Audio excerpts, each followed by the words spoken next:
안녕하세요. 북신의 서재입니다. 흔히 이별에도 아름다운이라는 형용사를 붙여 쓰는 일이 적지 않지만 맞이하기보다 당하는 쪽에 가까운 죽음 앞에 아름다운 이별이란 쉽지 않습니다. 무엇보다 더는 볼 수 없는 존재가 된다는 점에서 죽음은 완벽한 상실입니다. 나는 올여름 16년을 함께한 누리를 저 세상으로 보내고 내 그리움 돌보는 데 바빠 남은 동거묘 해리의 지독한 상실을 살피지 못했습니다. 배우자가 세상을 떠난 후 얼마 지나지 않아 세상을 등진다는 이야기는 인 줄 알았습니다. 누리가 3살 때 집에 들어온 새끼 고양이 해리는 집사의 껌딱지 이전에 평생 누리의 동거묘임을 나는 간과했습니다. 남겨진 해리의 우울 앞에서 내 몫의 그리움은 내가 감당해야지 라고 떠버렸던 나는 사랑의 상실 앞에서 완벽하게 무릎을 꿇었습니다. 누리가 세상을 떠난 지 2달이 지났을까요? 어딘가 이상해 보여 해리를 병원으로 데려간 나는 수의사로부터 신장과 췌장이 손쓸 수 없이 망가져버린 상태라는 말을 들었습니다. 쓸쓸하고 아픈 가슴은 나보다 동거묘 해리가 먼저였던 것입니다. 해리의 호스피스 시간 동안 문득 오래전에 보았던 일본 다큐멘터리 엔딩 노트가 다시금 보고 싶어졌습니다. 시한부 아버지의 6개월을 카메라에 담담하게 담아낸 스나다 마미 감독의 엔딩 노트는 생의 끝을 끝처럼 맞이하지 않는 평범하면서도 멋진 아버지의 삶이 그대로 녹아 있습니다. 43년간 대기업 샐러리맨으로 정신없이 일하다 67세에 퇴직한 주인공 스나다 도모아키는 그간 소원했던 아내와도 평온하게 지내며 느긋한 노년의 시간을 보내는 와중에 위암 4기 판정을 받습니다. 그의 나이 69세 때의 일이니 살만하면 간다라는 우리말이 낙인 셈입니다. 스나다는 정신이 온전할 때 삶을 정리하고자 그만의 엔딩 노트를 쓰기 시작합니다. 생의 끝자락에서 마치 새로운 삶이 주어진 것처럼 죽음을 맞이하는 그의 모습은 죽음이란 오늘은 당신 일이지만 내일은 나의 일임을 알기에 더욱 감동적입니다. 끝이 있기에 우리의 지금이 빛나는 것이고 또 삶을 정리할 수 있음은 오직 인간에게만 주어진 특권입니다.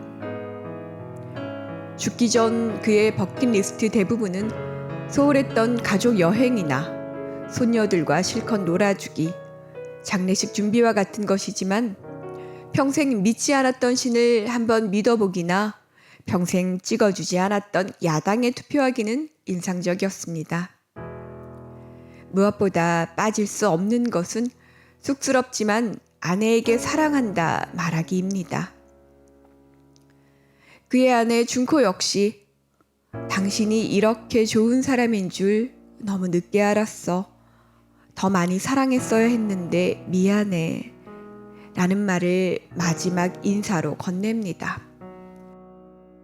언제나 그렇듯 너무 늦게 알아채는 것이 생의 비극입니다. 스나다는 자신에게 남은 시간 동안 병마와 싸우는 대신 웰다잉을 택했습니다. 탄생과 죽음이 한 쌍인 것을 알아도 그것이 지금 내 차례임을 받아들이기는 쉽지 않습니다. 스나다가 죽음 앞에서 의연할 수 있음은 최선을 다해 삶을 살아온 자의 여유이자 그의 품격입니다. 그에게는 94세 어머니에게 먼저 가서 죄송하다는 말을 해야 하는 딱함과 새 생명의 탄생이라는 축복이 있습니다. 스나다가 손주들과 보내는 행복한 시간들을 보고 있으면 가고 오는 생명의 순환과 자연의 섭리를 마주하게 됩니다. 다큐멘터리는 주인공의 장례식 장면으로부터 시작해 엔딩 노트를 실천해가는 그의 현재 시간이 중심이 되지만 지난 삶들이 교차 편집됨으로써 풍진했던 한 인생을 들여다보게 합니다. 시골 의사 아들로 태어난 스나다는 15세 도쿄로 상경해 대학에서 경제학을 전공하고 도쿄에 본사를 둔 화학제조사 영업부 사원으로 입사해 임원으로까지 승진합니다. 아내 준코 입장에서는 회사 다닐 때는 일과 접대로 집을 비우는 일이 허다하다. 이제 좀 같이 있으려니 덜컥 암에 걸려버렸으니 얼마나 이기적이냐 싶습니다. 두 딸과 아들을 둔 한 집안의 가장이자 조직 내 일원으로 살아 했던 남편의 어깨가 무거웠듯 아내이자 엄마라는 자리를 지킨 준코의 삶 역시 만만치 않았을 터입니다. 43년간 회사 생활에서 성공보다 실패한 기억이 더 많았다고 회상하는 스나다는 임원으로 퇴직하면서 직원들에게 시장에서 발로 뛸 것을 당부하는 끝까지 성실한 샐러리맨입니다. 그의 성실성과 꼼꼼함은 자신의 죽음을 준비하면서도 여지없이 드러납니다. 불자였지만 막내딸의 권유로 성당을 방문한 그는 장례 절차가 간소한 천주교가 마음에 들어 세례까지 받습니다. 꼼꼼하게 장례식 초청자 명단을 작성하고 장례식이 빈틈없이 치러지도록 사전 답사까지 함은 남은 자들을 위한 배려입니다. 그는 가족들이 지켜보는 가운데 더 많이 사랑하지 못한 걸 후회하며 미안하다라는 말을 남기고 조용한 임종을 맞습니다. 몇몇이 눈물을 훔치며 엔딩 노트를 보고 온 이틀 뒤 우리 집 고양이 해리는 무지개 다리를 건넜습니다. 반려동물은 사람과 유대 관계가 깊어 그 상실감은 꽤나 깊습니다. 함께 눈뜨고 함께 잠들던 내 껌딱지 둘이 흔적 없이 사라졌음을 받아들이지 않을 수 없습니다. 기색도 기별도 없이 찾아오는 죽음 앞에 우리는 늘 속수무책입니다. 지나간 존재를 추억하다 자신 역시 지나간 존재가 되어가는 것이 인생입니다. 내가 반려묘들의 지극한 사랑을 받았던 일화는 무수히 많지만 화장실 앞에서 나를 기다리던 고양이들의 모습은 언제나 찡합니다. 평생 목욕을 싫어했던 양이들은 욕조에 물을 받아놓고 그 안에 들어가 있는 나를 보면 대경실색했습니다. 울며 불안해하는 모습이 안쓰러워 화장실 문을 닫아놓으면 내가 나오기를 기다리며 문 밖에서 지키고 있었습니다. 누리와 해리를 추억하며 이 사진을 친구에게 보여주자 그녀는 무지와 사랑의 콜라보라 말했지만 나는 그저 최고의 사랑이라고만 해두고 싶습니다. 사랑과 우정, 신뢰는 비단 인간과 인간 사이에서만 생기는 것이 아니며 지천에 흔한 길냥이도 관계를 맺으면 유일하고 예외적인 존재가 됩니다. 다른 종들과의 유대는 눈물겹고 그러한 사랑의 기억만이 이 세상의 모든 상실을 넘어서게 해줍니다.